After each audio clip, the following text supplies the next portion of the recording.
the actual edit. Yeah, when I start slandering people and saying racist shit. Yeah, that's the first thing you said so far, which is a good start. It's Purple Playhouse. How was it? Very nice. Yeah. It's sorry, I'm trying to figure this out. Yeah, it's you know the gig. It's a gig that takes place in the theatre where you work. Where I work. I don't actually work in the building. I work for the charity Grace Air. I've realised what's happened here is that I've got the wrong cable. It's fine. That's right. What kind of phone is it? It's a Galaxy S10. I've got a cable in there somewhere. S10 Plus. I think I've got a charger. Hang on. Oh, okay. It's a USB-C, I think. Is it a new style? Sort of well, I think I've got it. Yeah. I just haven't changed it on my portable battery yet. Oh, it's all right. I've got it. Oh yeah. I'm all good. Is it that one though? No, it's not that fat. Blimey. No. I don't think so. I don't know. There's too many. I thought. Is it? No. This one's. I don't know what this is. This is my girlfriend's one. She has got one of those giant, like, it's basically a laptop without a keyboard. Right. Which I think is called a tablet. I'm not sure. But anyway, Phablet. It's a tablet. I've actually got quite a few friends who work at Grace Air as well. Oh, have you? Well, I know two people. Emily Rose. Oh, Emily's cool. Yeah. And Cleo. She does her nutrition stuff, doesn't she? Yeah. Well, and I've worked with her. It's funny actually. One time. Can I tell you just a funny thing about her? That It's not a big deal. It's just one time we could just slander some random person straight away. No, it's just quite funny because we were supporting some people out and about together. The two of us supporting three people. It used to be a set up with these people who we supported, and I always got on really well with her and still do. And it's like she came to one of my shows as well in the Fringe a couple of years ago. Oh yeah. But I was saying, right, we were crossing the road, and I was like, right, let's wait for the green man. And she goes, yes, let's wait for the green person. And I was like, yeah, let's wait for the green man. And she goes, yes, let's wait for the green person. And I realised we were in a kind of battle. And I thought, well, he's a man. I don't really see the point of saying person. And then I've thought afterwards, well, actually, there's no point in saying man really either. we can't really see his genitals swinging around. So you're not gendering the crossing lights? No. I was though. It's just because I've been brought up with it, and it just seems silly to start saying person.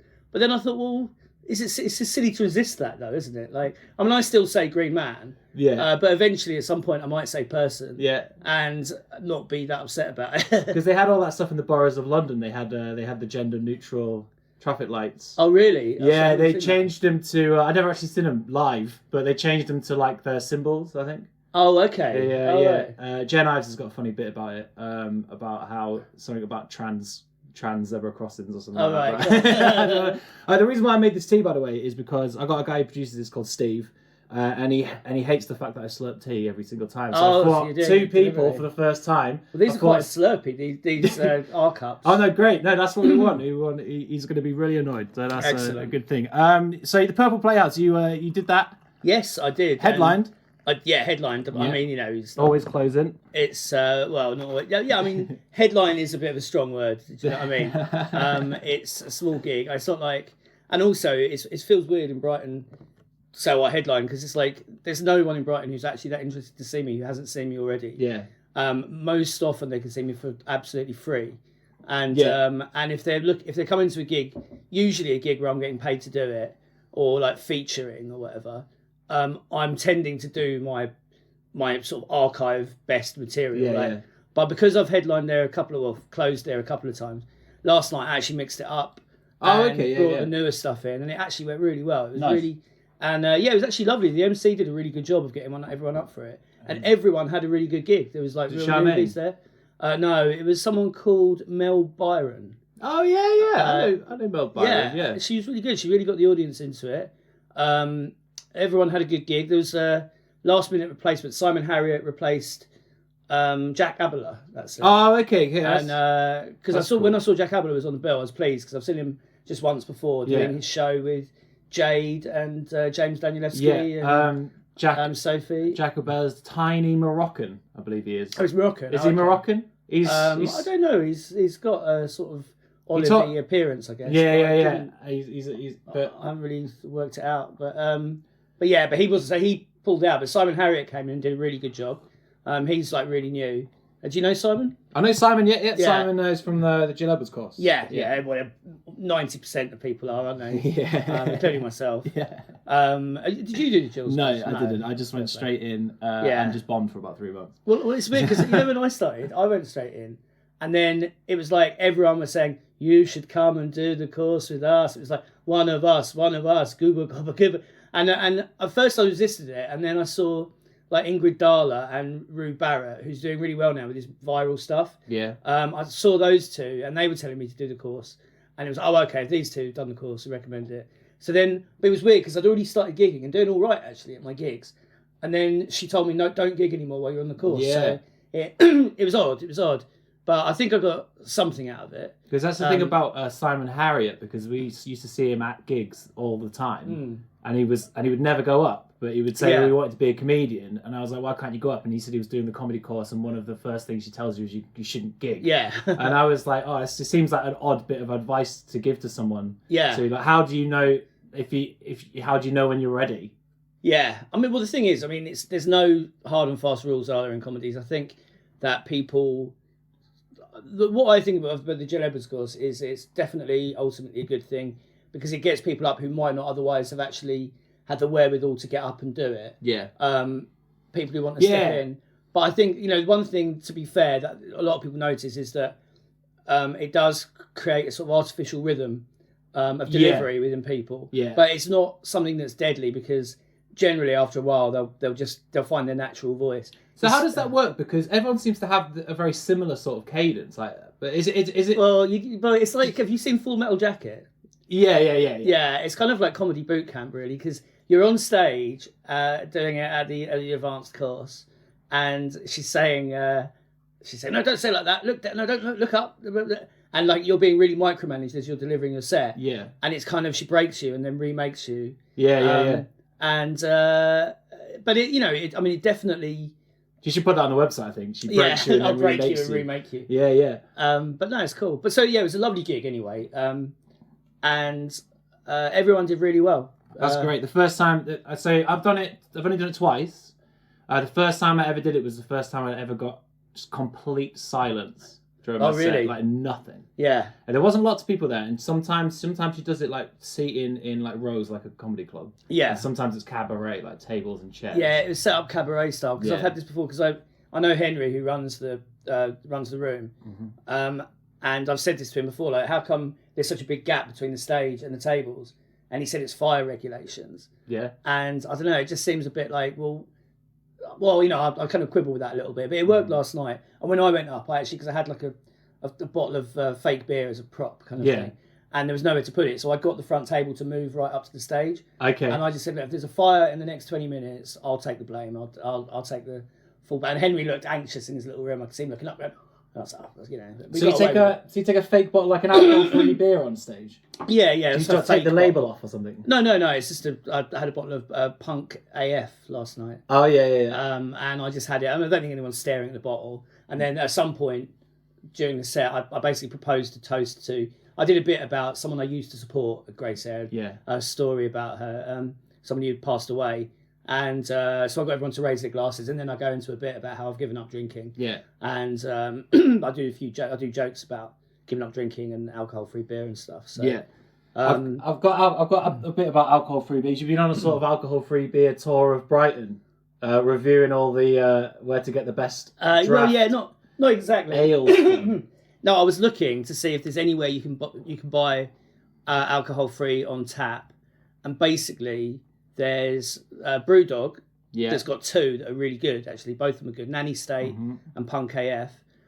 And other than that, there's, I can't remember, is it the Railway Pub in Port Slade? Yeah. And I think there's one down in Salt Dean, maybe, down sort of near the beach area around there, that have Heineken Zero, which is, I think, the best bottled lager. Oh, 100% is. It's great. It's basically the same as Heineken, apart from minus the shame. Yeah. And they've got machines that have that on tap, but they're quite unreliable. They're sort of smaller, separate machines. Yeah. And they're a bit like, do you remember when Heineken, I think, was the first one to bring out the home keg, and you had a tap on it? Yeah. But they were a bit shoddy, the things, but they were pretty cool at the time.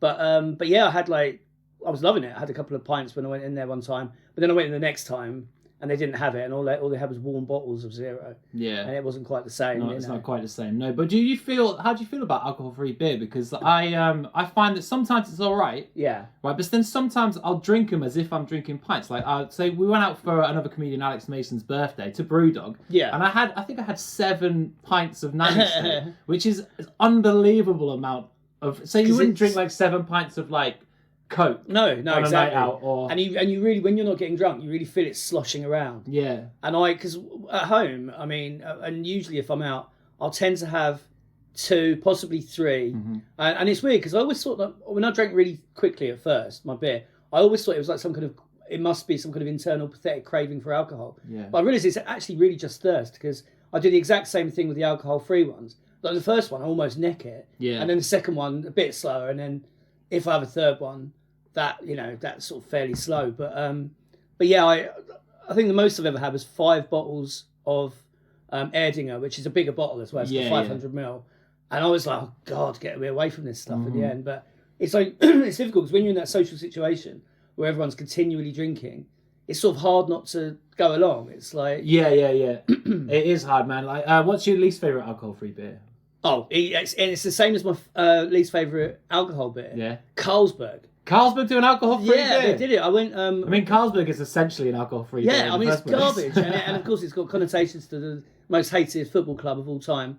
In mine and presumably your mind. I guess you're not a fan of them, are you? Oh, what, Liverpool? Yeah. No, I'm certainly not a fan of them right now. No. Yeah, especially. I know, I just want to go to sleep until it's all over. Like, I don't want to see. Well, the guy, as I say, talking about Steve, talking about trying to annoy him by drinking tea, he's a massive Liverpool fan, so that's another reason why I'm... Okay, he's going to cut this out then. Yeah. But no, he's just going to overdub us saying how great they are. I had it, we went away for a little mini break to Hever. Maybe it's only a Hever local thing in Kent. Maybe they only sell it in Kent. But yeah, it was all they had was Carlsberg, and I was very sceptical. I feel like Carlsberg alcohol-free beer would cause me to have a relapse, I think. Yeah, it was awful. It was like dishwater. It was the worst. But I'll tell you what else is really bad. There's one company called Big Drop that does a really nice pale ale and a really nice Citra IPA. And the Citra IPA they make is the best alcohol-free beer I've tried, and it's really hard to find it. But then I tried a lager one time, and it's awful. Yeah, I really hated it. Like, so it's weird how they make the very best and the second worst, because obviously nothing can drop below the standards of Carlsberg. Yeah. So my least favourite one, I think, is Beck's Blue. Oh yeah. Yeah, it's like it's got like a Weetabix quality. Yeah. Which is odd. It's kind of insipid, isn't it? Yeah. It's like, yeah. When I was 18, I worked at Wetherspoons for a month, and I'd never heard of alcohol-free beer. Like, when I was 18, I had no concept of not wanting to drink beer. Yeah. You know what I mean? So this guy kept ordering Beck's, right? And I just saw the Beck's in the fridge. And, and for the whole night, I was giving him these bottles of Beck's Blue. He didn't realise. Maybe it was like he pre-drank or something before he came out, so he didn't notice the difference. But he realised maybe a couple of hours into his thing, maybe about 11 o'clock or something, and he complained like quite aggressively. Yeah. And I was like, I don't know what to do really about this, because I can't take it back. No, it's a bit difficult. You can't pump his stomach. Did you just give him some free drinks? Oh, I don't know. Like, I think I possibly did, yeah, because I only worked there for a month and I was fired for being terrible. Like, I don't think I ever ID'd anyone. Wow, you got fired from Wetherspoons. That's pretty good going, man. Yeah. It was over the Christmas period though, so I feel like they've hired me secretly as temp staff. Yeah. But I was awful as well. Well, I'm sure that Wetherspoons have got a real high regard for the welfare of their staff. Yeah.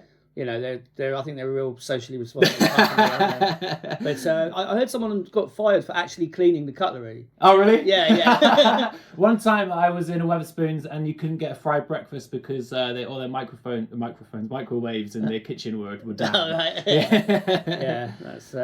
But to be fair, though, you could get a cracking cheap lunch in there. Yeah, so not fully knock 'em. Before we get into the real alcoholic anonymous aspect of this of this podcast, I went to watch The Joker yesterday. Oh yeah. And how did you like it? I thought it was amazing. Yeah, I think Joaquin Phoenix is one of the best actors. Joaquin Phoenix is fantastic, isn't he? He's brilliant. I realised I haven't watched loads of his films. I've seen Signs and Gladiators. I've not seen Signs. I've seen Gladiator. And because of Gladiators, then, like he was a contestant on Gladiators. It's a sequel. Yeah. Oh yeah, Gladiators. Yeah.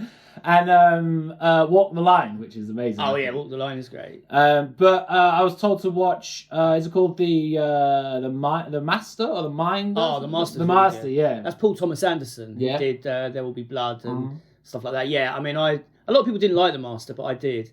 And he was in the next Paul Thomas Anderson film as well. I think I can't remember what it was called, but it was based on a Thomas Pynchon novel. Okay. I think it was Thomas Pynchon, and I just found it really convoluted and hard to follow. Yeah. But there's that mockumentary. I've still not seen that. You know, I'm Still Here.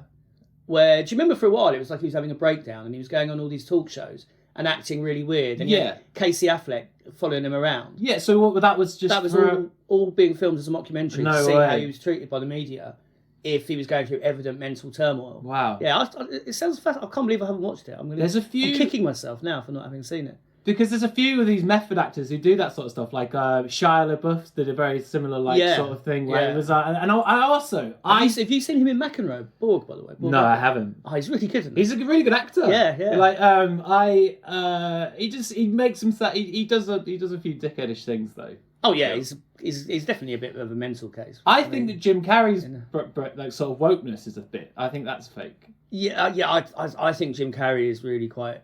He's really out there, isn't he? I mean, he's someone who just got that incredible success from a very lowly position, because like they were really poor, weren't they, growing up? Like his dad lost his job, and at one point they were all sleeping in the car and stuff. And so he had that sort of insecurity about him. Imagine having to live in a car with a young Jim Carrey. Yeah, it sounds like place. That's probably what killed him. But when his dad died, Jim Carrey threw $1 million check in after the coffin. Really? Yeah, because like he could do it now, and it was like you know. Oh, I thought just as long as you don't sign it. I mean, what's in $1 million check? I could do that tomorrow. Do you know? But there was that other Joaquin Phoenix film I saw a while ago. I think it was called You Were Never Really Here or something. Okay. And that was really good. Yeah. So I'm terrible with details of things, which is really helpful for a podcast like this. I think that it's DC, right? Joker. DC yeah. I feel like that's the best sort of superhero thing I've seen, and I think it's probably because it's not that superhero-y.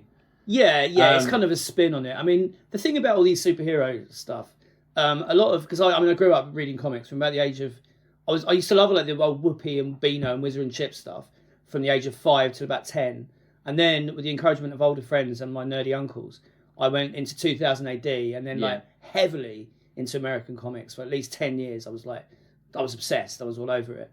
And at the time that I was really getting into it, like at the very beginning, Marvel was on top, and then DC started to come through with like Frank Miller doing The Dark Knight Returns, and you had like Alan Moore's Watchmen and stuff. And so DC came on top in terms of being more adult oriented, and they've vied for position ever since. Although DC have always had that slight cool edge because they had a separate imprint called Vertigo. Yeah. They did things like Sandman and Hellblazer. Oh, I've got that's Neil Gaiman, right? Yeah. Yeah, I've got a couple of Sandmans up there. Yeah, right. They are hard to follow. Yes. So a lot of that stuff is, but the illustration is on them Neil Gaiman books. I don't know who illustrated them, but they are all amazing. Like, they're really, really beautiful, like sort of. Oh yeah, stunning. Novels. Yeah, it's beautiful stuff.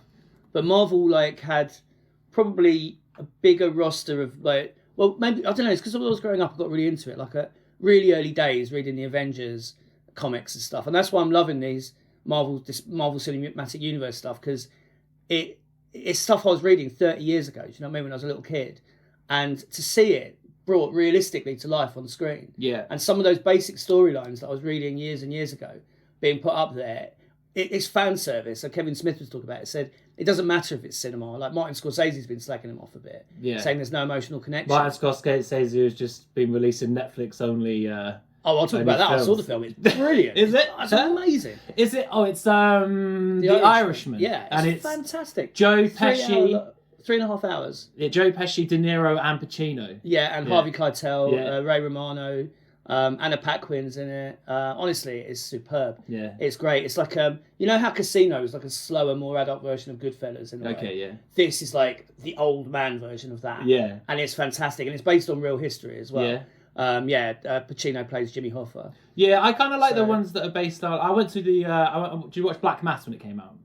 Black Mass, no. Black Mass. I can't remember who acted in it, but that's like I think it's a Boston-based gangster, but it's really like bleak and kind of slow in the sense that because it's quite realistic. Yeah. Not loads of stuff happens. Yeah. But it all builds up to like a thing that happens. Yeah. I love stuff like that.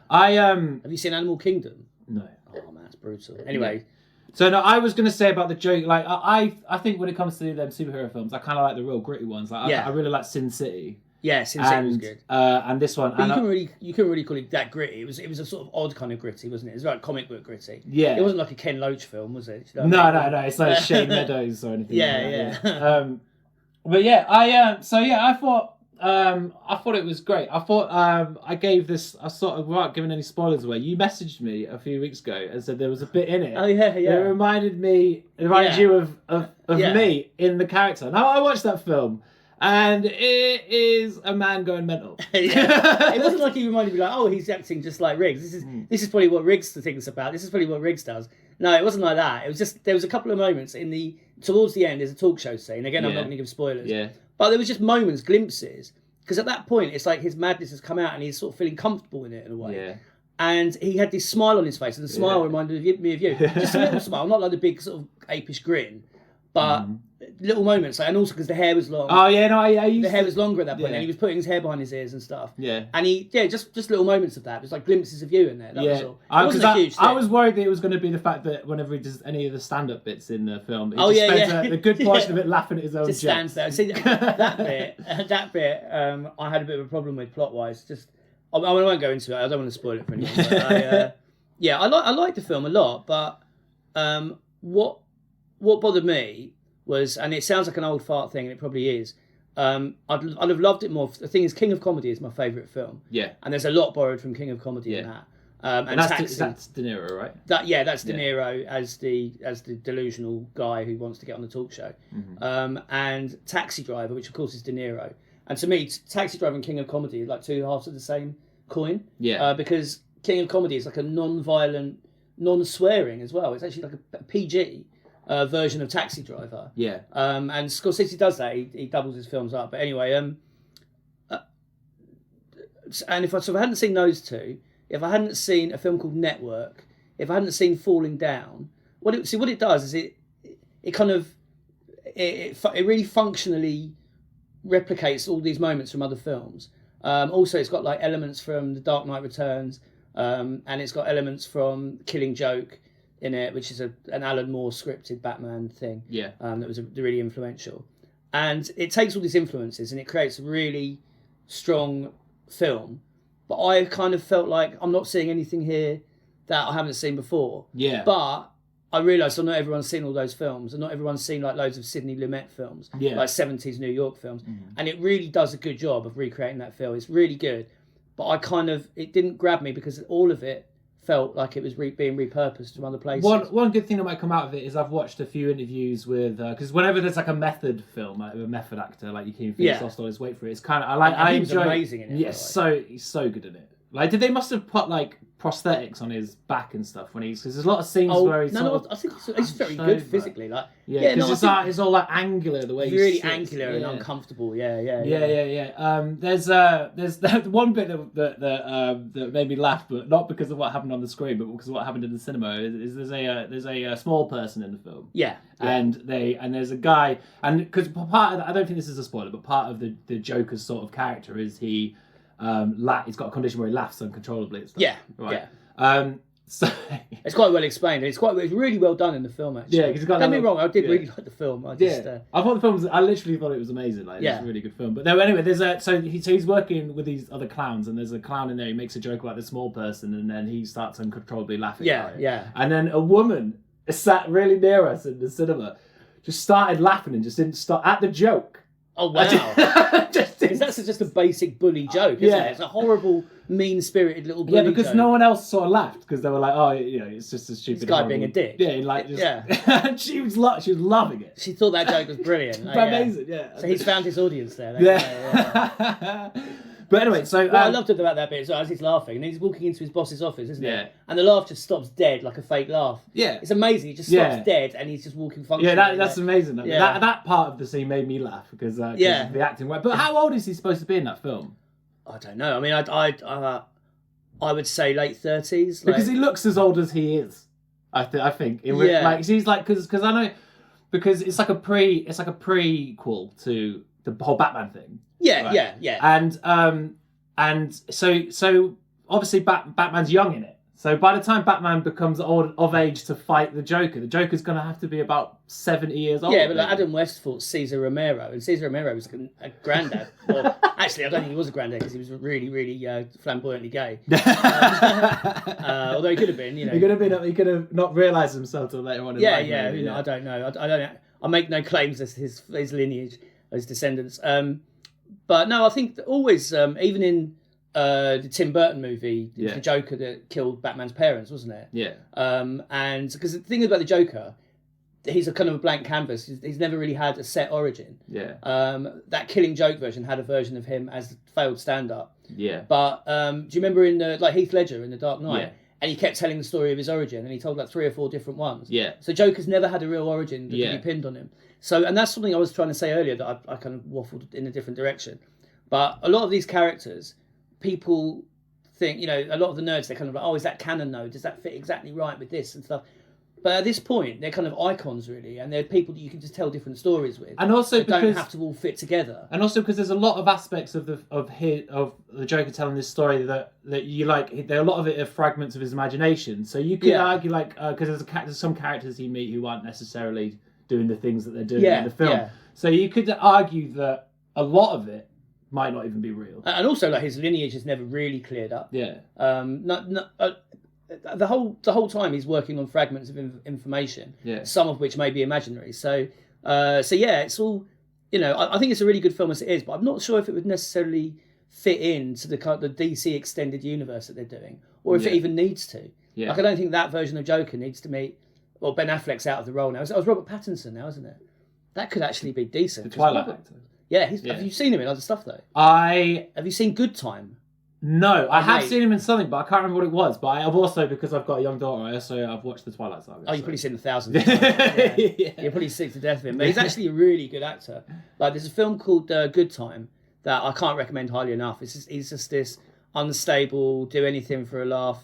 Well, not for a laugh, really, for drugs, anything to get high, including basically dragging his learning disabled brother into plans that he shouldn't be involved in. Okay. And it's just a phenomenal film. It's a low budget indie, and yeah, it's great. Yeah, I guess people with substance abuse problems will do things like that. Yes, yeah. Which brings me nicely around to what we're doing here. Like, this is so what I'm doing is it's called the Alkaline Podcast, and this is episode 17. Wow, which is unbelievable, really. This is the first time I've ever had someone on. So I normally just do this on my own. Oh, cool. Yeah, and I just talk. Basically, it's kind of a bit stream of consciousness, like, and I just talk loads of stuff. But then a lot of it is about trying to stay sober. Yeah. Right, and you're like six. It must be about 6 or 7 months. Coming to 6 months now. It's weird. I find I round up quite a lot. Like, I say the other week, I was saying, oh yeah, it's been 6 months, and then I was like, and I calculated it was 5 months and 1 day. Yeah. And so I talk about rounding up. You really round up quite considerably. But I did actually, because before my last actual sort of bout of drinking, I had my last night of drinking. I did 2 weeks before reading this book, and the book was saying, "Oh, continue to drink as you would while you're reading this book, not literally while you're holding the book, like reading a piss." But so I'd done 2 weeks without any drink, and I thought, well, look, I better go out. I better have a couple of drinks before I sort of say that's it. Just because what it asks you to do is examine how you actually feel on the alcohol compared to how you think it's going to make you feel when you want a drink. Yeah. So I thought, oh, I'll have a couple of drinks tonight, and I went. I remember it was like the first Friday of the Brighton Fringe. Okay. Went to see a couple of shows, including my mate Graham's show. And oh my God, I just got so hammered. And basically, my girlfriend told me I got in at 4:15 in the morning. Yeah. And I really overdid it massively. And that's it. I haven't deliberately had a drink since then, apart from you ate like a stroganoff with a red wine reduction or something like that? No, someone I went for a roast dinner and asked for a low alcohol beer, and she put a Coors Light in front of me, which I thought she must know what, I said alcohol free, and she's like, yeah, and she put that there, and I had a swig. I thought that's actually not bad for it doesn't taste any different. And I looked at it was like, oh, it isn't different. This is this is so they took it back and they'd run out of the really cheap one. You didn't just pretend to notice at the end of the bottle? No, I was thinking I had the swig and I was like, hang on, and I was like, oh, excuse me. Yeah. So I had that much self-control. I was quite pleased. So, but I think you sort of learned quite a lot from that last night again, I suppose, because you were like, how do I feel on it? I have no control over it. Yeah, kind of, yeah. And what it was though, because I knew it was my last hurrah in a way. I was like, and I was drinking it. I was like, this doesn't feel as amazing as I should. I better have another one, And then I got to the venue and I'd been drinking beer, and I think I'd had like a double whiskey as well. And then Joe Wilkinson showed up, and he's good friends with Graham, and he just started handing me glasses of wine. I was like, oh, it'd be rude not to, really, wouldn't it? Yeah. And then and then I don't remember much past the end of Graham's show. I saw 2 shows, and like my girlfriend wasn't too thrilled with me because she turned up for Graham's show, and we were going to leave together at the end. And I think what it was, I felt bad that Joe had bought me 2 or 3 drinks. Yeah. So I remember thinking I better buy him a drink, and I think she saw me buying a shot at the bar, which at this point I don't remember that stuff. Yeah. So she just went off annoyed. Yeah, and I think because I've got a long-suffering girlfriend as well, and I feel like I feel like it's not even just the drinking that's the problem for them. I feel like a lot of it is the fallout afterwards, like the 4 days of like wallowing in self-pity. Yeah, and they have to always put up with like, I'm such a bad person, I'm never going to do this ever again, and then they phone you up and you're like, I'm just down a pub again, and they're like, it's going to happen again, and this is my life now. Exactly. Yeah, I mean for me it was more. I mean the fallout was. The emotional fallout was usually only a day, but that's like the intense fallout, not the low-level background radiation, which basically was permeating my life. But I physically was really struggling with it because I have like a few physical situations. So I was just in terrible pain, and the anxiety that just generally people feel with a hangover. Yeah, I've got like a pretty bad anxiety condition anyway, caused by another thing. Yeah, and that that was just going to overdrive. So my choices really the next day. After a big session was either just really, really struggle, or I could spend the day in bed and have a couple of Valium or something and just like watch old sitcoms on the loop and just like, just try and numb myself, which actually became a form of entertainment to me, something I enjoyed. I sort of looked forward to the hangover, really. I really got into the TV channel Talking Pictures that shows old really ancient British films. Or I could have like a little nip of something and function. Yeah. And that was the dangerous thing when I discovered that was a possibility. Yeah. And I did that, a bit too often. And and that was, my girlfriend saw me really struggling with panic and hangovers. And that was the main thing. Like she still likes to drink, and it's fine. She still drinks in the house as well. We got alcohol in the house. Yeah, not a problem. Mm-hmm. Like she left a bottle of wine. She's been away for a few days. Bottle of white wine been open in the fridge, untouched by me since she went. Yeah. So I'm fine being around alcohol because I gave it up for a few years when I started comedy as well. Yeah. And the thing when you do comedy is you have to be around alcohol. You have to, yeah. Yeah. Everything's in a pub. Yeah. So I found when I gave up previously, I maybe took a week off comedy or something. Yeah. But this time round, I just didn't. It wasn't. I mean, I probably had a week off naturally just because of my laziness of not booking. But I don't feel the need to stay away from alcohol. Yeah. And some people feel awkward drinking around you as well, and that's not an issue for me. I really don't care if people are getting drunk. Yeah. I don't enjoy the company of 5 pint in drunks. Yeah, I kind of feel a little bit like I wish more people felt uncomfortable drinking around me. Really? Yeah, but because we hang out with so many comedians, I know it's no one else's place to police my sort of drinking. And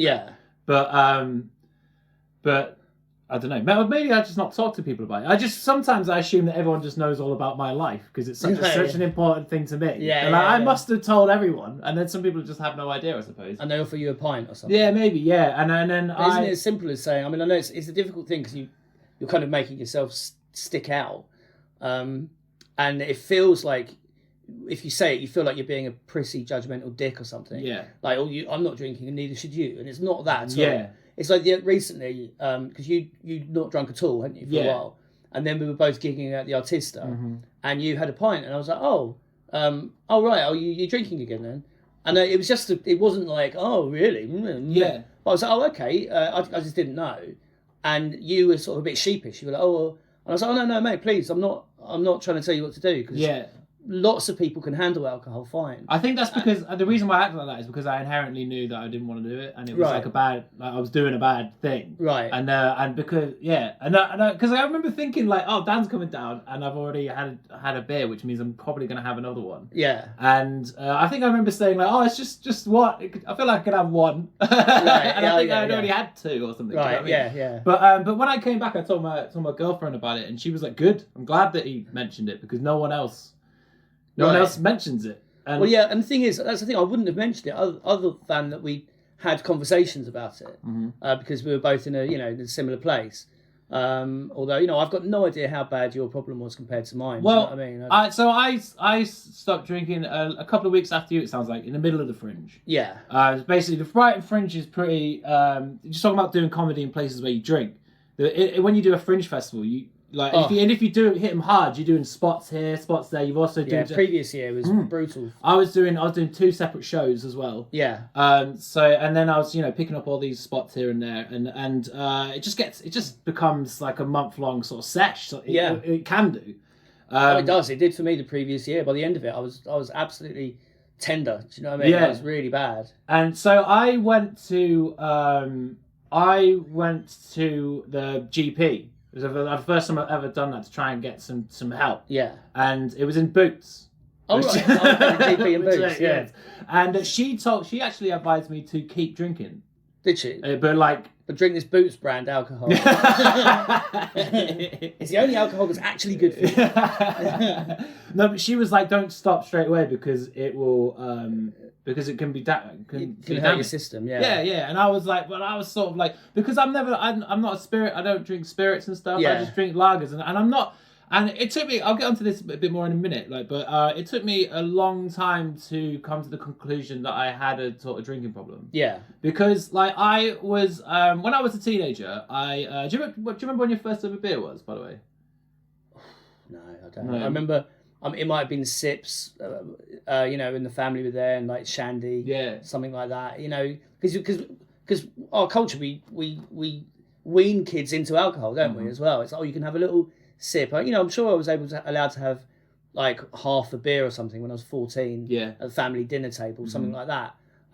It's like we condition kids. You don't sort of say, "I'll have 3 puffs of a cigarette then," and then do you know what I mean? But. Yeah, so I don't remember. Different times. Yeah, different times. I'm sure it still goes on, and a lot of people can handle it. That's the thing. It's because my first beer was, and this isn't the start of any sort of problem. It was just an isolated incident. It was the 1999 Champions League final. Right. I was 12 years old, and it was the first. So much younger than me. It was the first time I'd seen my dad cry.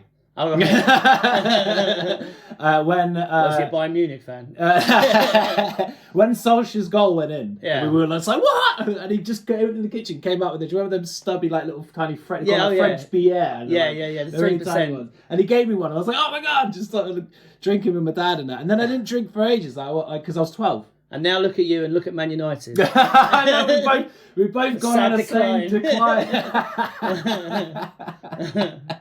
But when I was about 15 and stuff, I used to have quite a druggy sort of friend group, right? And smoked quite a lot of weed, right? Yeah. But the weed, sometimes I smoke a bit of weed now, and I've sort of grown to sort of accept my limitations. Because when I was a kid, people used to smoke weed in really disgusting ways. They would have bottles with plastic bags on the end and all sorts of horrible stuff. And I couldn't do it. I could never handle it. I just immediately went paranoid and white. It was throwing up everywhere, right? So my first ever panic attack was when I was stoned. Yeah, actually, yeah. So now what I can do is if I'm going to smoke weed now, I just have a tiny little joint. Yeah, and that's enough, and that'll sort me out for the whole night. Yeah, right. Yeah. Whereas when I was a kid, I had no sense of moderation, so I was just trying to keep up with these other people who had much higher tolerance to it than me. So so my mate had this sort of garage with a side room at the back of his thing. So in there we had an optics, and I was about 15 at this time. Had an optics with Jack Daniels and stuff on it. So whenever they would smoke these giant sort of bongs or whatever, I would have a shot of Jack Daniels. Right. And I was going to school with the hangover of a 40-year-old man. Yeah.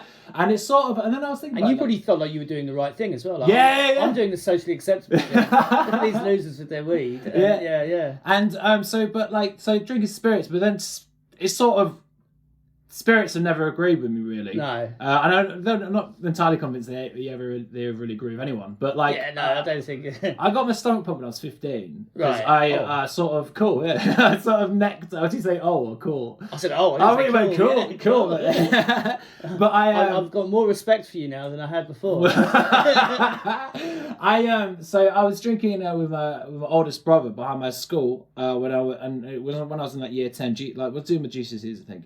And or it was just afterwards, and so I sort of necked half a litre of vodka for the reason of putting Coke in it to make rum. Oh, Coca-Cola. Yeah.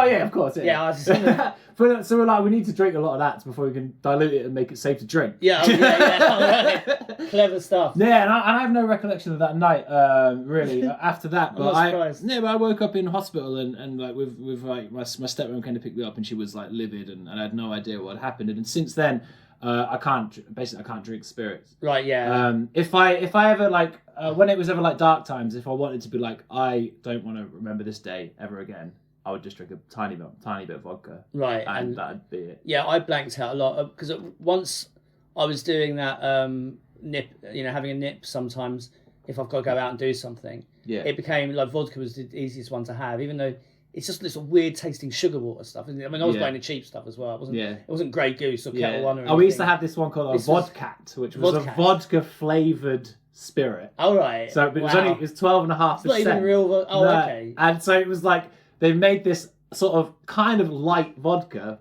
but they flavoured it to taste like the horrible drink vodka. Oh, wow. That's amazing. Vodka flavoured. Yeah, I mean, what next? Vodka flavoured ice cream. Yeah, I know you can get that, by the way. Like, can you? Yeah, like gin sorbets, all sorts of stuff like that. Let's face it, in this world you can get anything. Yeah. You can probably get something that tastes like a goat's abdomen if you really want it. Someone's making it. Someone's going to pay for it. Someone's going to make it. Yeah. But it's funny actually you say about the Champions League final because the '99, because that's my first memory of taking Valium. Yeah. That same night. Yeah. Because I'd just been prescribed it because I just basically was staying. No, I'd been at my grand's a little while at that point.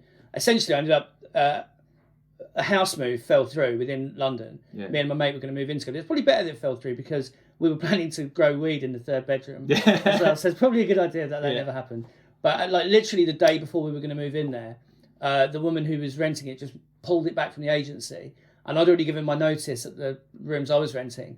So my mate bundled all my stuff into his van, drove me to Crawley temporarily, which was like the nearest spare bedroom that I could stay with all my massive load of stuff. Yeah. And and then like my agoraphobia developed from that point because I started on the commute into London to my job. Yeah. Just getting really bad panic attacks on the train. Okay. And stuff. So it was during the Champions League final that I remember it was my first time trying diazepam, and I'm always scared of drugs. Actually, I always take. Apart from weed that I used to consume prolifically, I never take like a full amount of anything. Like I've had maybe 15 times in my life, and that was over several years. You know, I've had like Coke 3 or 4 times. Yeah. And really not much of it either. Yeah. Last time I had that actually was '97 when Labour won the general election. You're like, go on, Blair! Yeah, I was loving it. It's a whole new dawn. It's the dickhead drug, isn't it? Yeah. But I just remember I actually was falling asleep through most of that game. I was just lying on my grand's sofa and like this stuff makes me not feel really anxious and panicky, and I was drifting in and out. And then I basically was awake and fully watched the extra time, and so I was like, oh yeah, but because I was a neutral, I wasn't that bothered. But yeah, it's funny that that was your first alcohol, my first Valium, and these relationships that we carry through our lives. The thing is, I've got such a weird, I've got quite a weird sort of mindset when it comes, because I'd hate taking anything prescription, like things like Valium and things like that. Yeah. Because I know I've got such an addictive personality. Like I've had 4 cups of tea since you've been here. I smoke, and I drink loads. Like, do you know what I mean? Yeah. And I feel like even if because I could have because there's times when I should have gone and been diagnosed with things like depression or anxiety and stuff like that. But I've always been a bit scared that they'll put me on a course of things that I'll never be able to get off.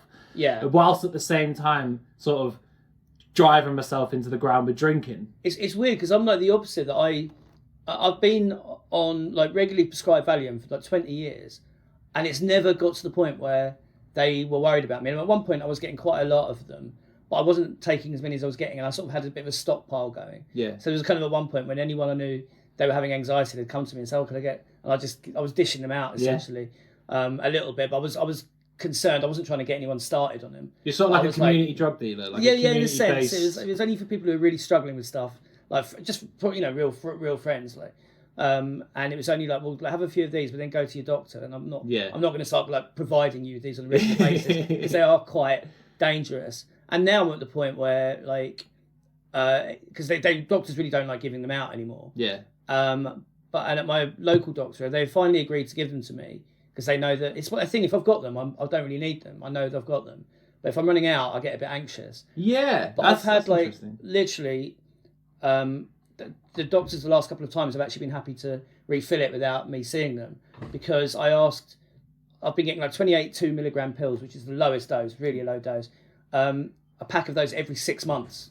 So I've never actually got to a point where they were, anyone was really concerned about my taking of them. Yeah. Over 20 years. And yet alcohol, straight down the slope. And it's because you see it everywhere and everyone's doing it. And also I knew enough. I think one time I forgot that I'd had a Valium that morning when I woke up like really, really panicky.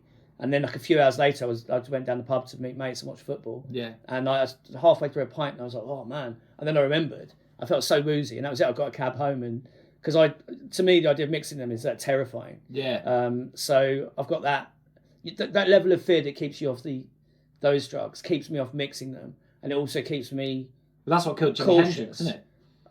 What, booze and Valium? Yeah, I think it was either Valium or something along those lines. Yeah. So those things are super deadly. So I never have mixed alcohol with anything else like that. Yeah. And so any day that I've taken a Valium, which is, as I say, 28 pills over 6 months, so it's not like I'm constantly necking them, is a day that I would be well aware not to have a drink that day. That was it. It would be ruled out. Yeah, I feel like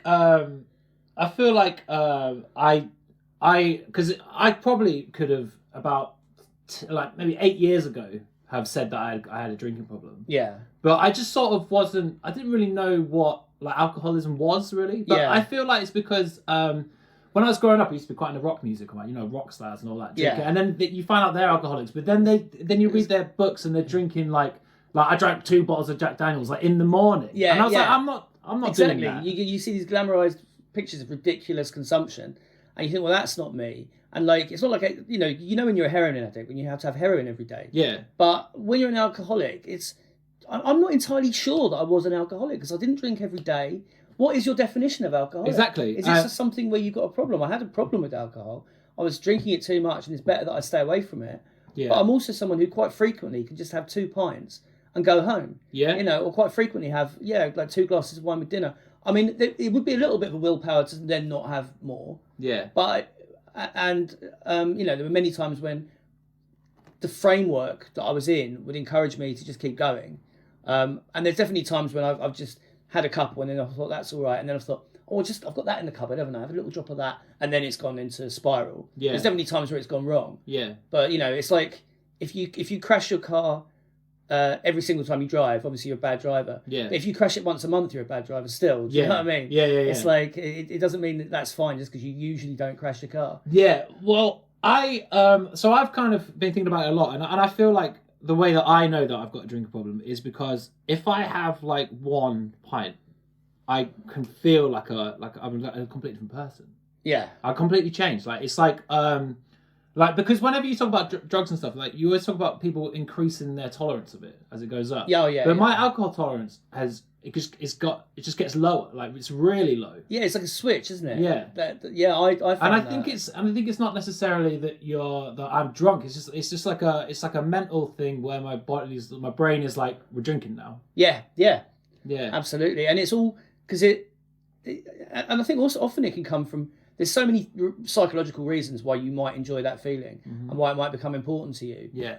Because like maybe, I mean, when I really got into the drinking, because before I could take or leave drink. Yeah. Up until like my 30s, and there were definitely times when I was drinking too much. And I remember in my early 20s, someone said, "Oh, have you got a drinking problem?" And I was laughing because I didn't often drink. And I thought I'm way too young to have a drinking problem. That's for people in their 40s and 50s. Yeah. They're the people who have drinking problems. But clearly I did at the time, even though I wasn't often drinking. When I did, I was greedy for it, you know. Yeah. When I smoked, I used to smoke like. Someone told me, I've never seen anyone enjoy cigarettes as much as you. Yeah. Because I used to just suck them really hard. Yeah. It was like, oh, yeah. And, you know, it's like a work hard, play hard thing or something. Yeah. So, yeah, I didn't, you don't realise, there's no sudden like, oh, you're an alcoholic now. Yeah. You know, because you visualise the alcoholic as someone who has to have a drink every morning. Yeah. Someone whose hands shake. I never got shaky hands or anything like that. You know, you visualise the alcoholic as someone who's a complete mess, who's just about, who at any time you see them and they're like a shivering, red-nosed wretch or something. Do you know what I mean? Like, and yeah, so many people have kind of functioning alcoholics. Yeah, which is a term that I find quite amusing as well, because when people say, "Oh, I'm a functioning alcoholic," it kind of sounds like they're being brave, like I'm a functioning alcoholic, like someone who plays wheelchair basketball or something. Like you're supposed to admire them. Do you know what I mean? Like, I'm a functioning alcoholic, man. I'm an alcoholic, but I'm functioning. Yeah, But then you also that person is admitting they got a problem and then doing nothing about fixing it. Yeah. But also just saying functioning alcoholic kind of lets you off. It's like, yes, I'm an alcoholic. Now let's continue drinking and not talk about it anymore. Yeah. You know, it's like it's like when someone's like, "Oh, I'm crazy," and then they feel like they can just say whatever they want to. Yeah. Well, that's just me. I just speak my mind. Oh, you're an insensitive wanker. Right, fair enough. So yeah, but yeah. Yeah, so as I say, I've been thinking about it quite a lot, right? And I was like, there's loads of misconceptions. I don't know what's going on here. There's loads of misconceptions about alcohol, right? So I thought I found this thing, and I was looking down this, right? And some of them aren't relevant. Like number 4 there, alcohol consumption is by pregnant women causes fecal alcohol syndrome. Fecal alcohol syndrome? No, that's caused by Carlsberg. But I haven't actually looked through this yet. But yeah, so you were like a beer drinker, right?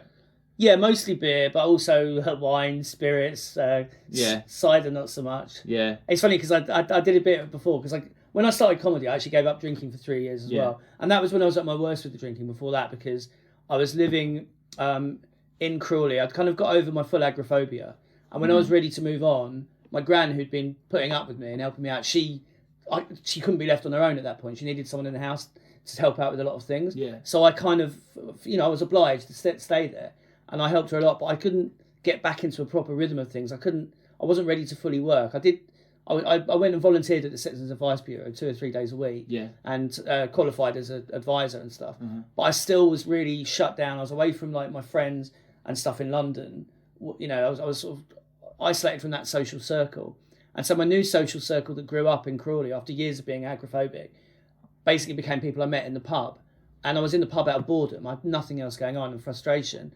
And so when eventually my gran went into a nursing home, and then when I started doing comedy, it was a focus for me. Yeah. And I realised I could see the direct impact that the drinking was having on the comedy, on writing, on getting out there and performing. And just I felt better about myself. I didn't feel the need to be blotting myself out all the time. Yeah.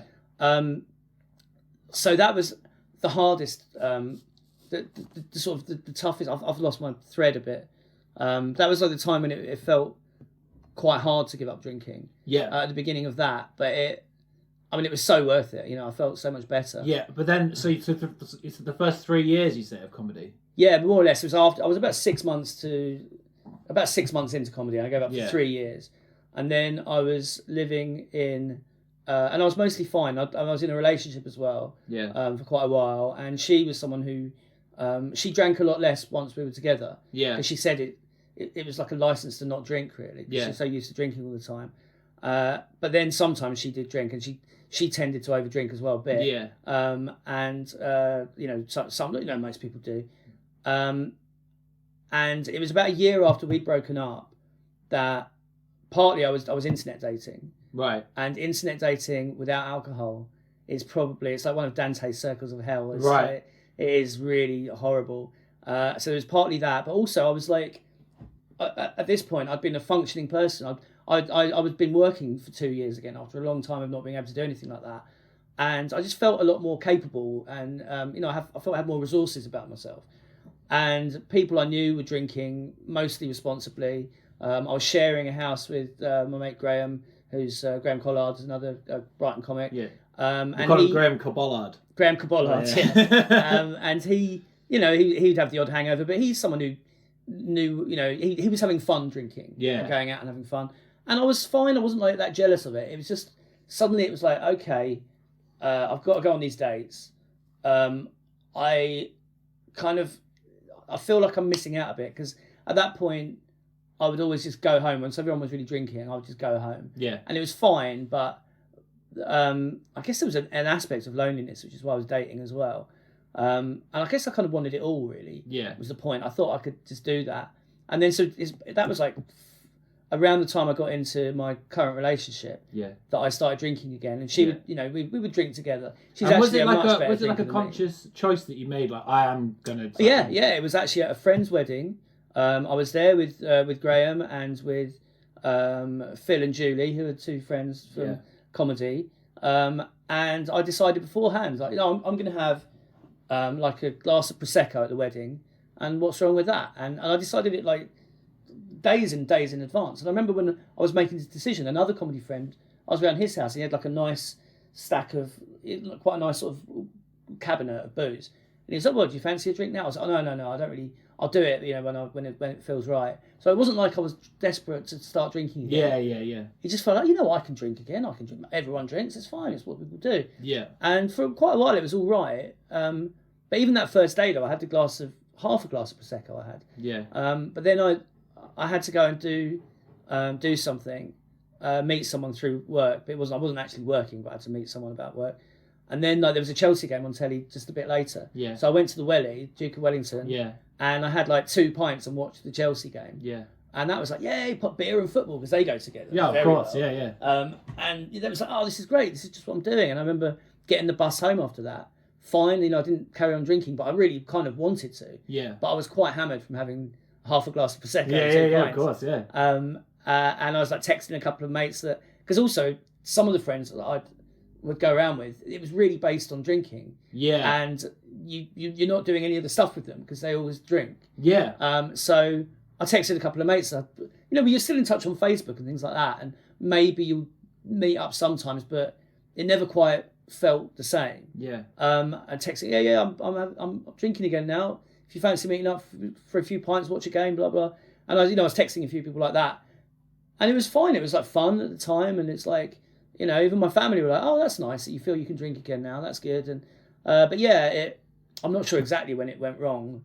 But you know, these things never go wrong at one exact moment unless you do something catastrophic. Yeah. And luckily, I've managed to avoid particular catastrophes. But within that, though, like I gave up for 5 months again 2 years ago. Yeah. And then it was a mate's stag do, and it wasn't just like a normal everyone out in Brighton. It was Hamburg, right? It was Hamburg. Yeah. So how can you go to Germany and not drink? How can you go to Germany for 3 days with, you know, lads who are out there drinking and not drink? And I didn't want to. I wasn't going to go, and I kind of got an emotional pressure to go. Like, oh, okay, well, if you know, I was hoping to have you at my stag do, but I guess if you really don't want to go.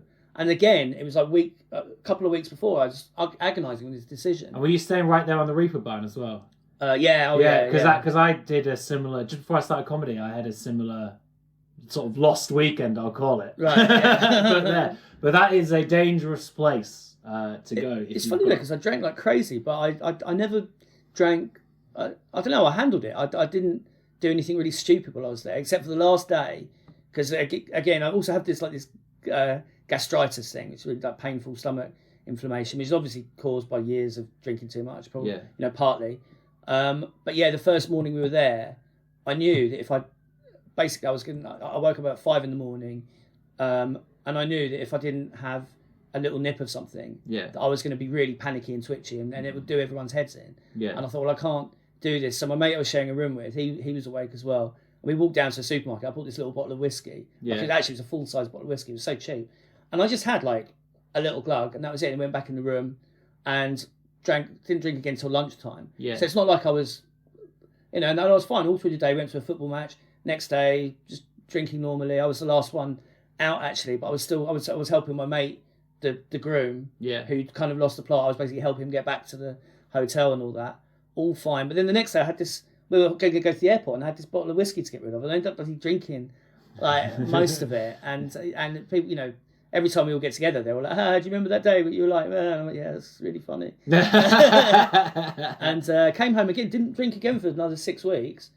The wedding, drank again. And at this point, it was late November. And it's, well, I'll just drink up till Christmas again. And then that was it. I was back in it, really. Yeah. So, yeah. And then the thing is, I shouldn't let myself off and just have a bit. Because it's not like because you always imagine as well, like, an alcoholic, if they have one drop of alcohol, they'll turn into a raving maniac. They'll be smashing windows to get the precious booze. Like, have you seen the film The Lost Weekend? No. It's an old classic black and white film. I think it won the Oscar, Billy Wilder film, about an alcoholic. And that was really interesting because I watched that shortly after giving up this time. Yeah. And it kind of really made me feel emotional. It was weird, even though it was kind of overdone that.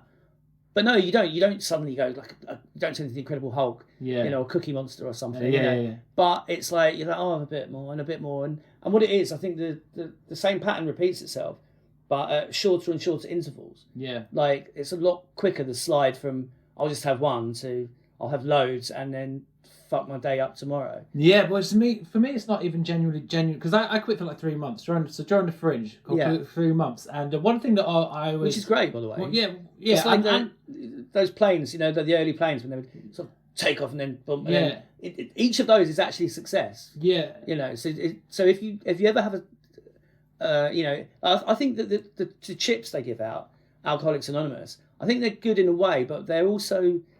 There's too much weight placed on it. Like, I've got my 5-year chip, and then you have one drink, and suddenly you're a bum. Yeah. You're day back one to again. square one. Well, no, you're not. You're somebody who's just had... If 5 you look at a years fucking graph of all the activity, that's a really good looking graph. Yeah. Generally. Yeah. So I think that can be a bit counterproductive, because once you've slipped one, it probably makes you less likely to slip that one time. Yeah. But once you've slipped once, it's basically you've opened the a catastrophe. Yeah. Yeah. And like, even if but the thing is, like, now I'm like, even if I don't drink to excess, I'll still. So it was basically the start of September. Like, I had a drink when I was up north. Yeah, because you did I did the stand. The stand run. I thought. And then it was only like a couple of pints. Yeah. But then it turns into a week of having like maybe 4 pints for 4 days of the week, and then and I'm back in it again. And what's really one thing that really annoys me about that situation with myself is, during that 3 months I went to like 4 weddings and stayed sober throughout. Yeah. And now I'm going to like a new material comedy night, like I'm drinking 4 pints on a Tuesday night for no reason. Because I'm like, I was like, if I look back, like, if I'd known that was going to happen, I would much rather just drank at my friend's wedding. Yeah. If you could have picked the actual moments that you're drinking. Do you find as well? I found, especially the first time round, I enjoyed. Once I've given up drinking, I enjoyed the comedy nights a lot more, because you can sit. Because I would find if I'm sat there and it's like the first act of like 3 in a section. Yeah. And halfway through the first act, I realised that I've done my pint. Yeah. And I'm sitting there thinking, you're really waiting for the interval. Yeah. Whereas when you don't drink, that's not an issue. It's like you can watch. Exactly. And also, performing stand-up is, no matter what anyone says, is always 100% better if you're sober. Yeah. Although I've found that recently it's taken me a little while to get that comfortable on stage again. Yeah. Without the first drink. It's because you are jumping a step. I feel like it's a skill. Yeah. To learn to be able to get into that zone. Yeah. And it's a skill that as a comedian you should learn. Whereas it's like when people have Dutch courage and that. Yeah. Like, it's so that they can miss out the step of working themselves up to do it in a natural way. Yeah. And it's like a sort of fake confidence. That's right. I remember when my first ever gig, I had like 5 pints or something before I went up. And I remember Jill Edwards, and that was a time when my drinking was bad. Was it during the course? No, it was before. And that was when I was meeting all the local Brighton comedy people who were then encouraging me to come and join them on the course. Where was your first gig? The Three Jolly Butchers. Oh yeah, Jolly Butchers. Yeah, I didn't even know they did comedy there. They do a nice roast dinner there. I don't know if you've ever been. Oh yeah. God, it's fantastic. Mm-hmm. Yeah. It's funny actually, because I had a great roast dinner there, and also my first date with my girlfriend B.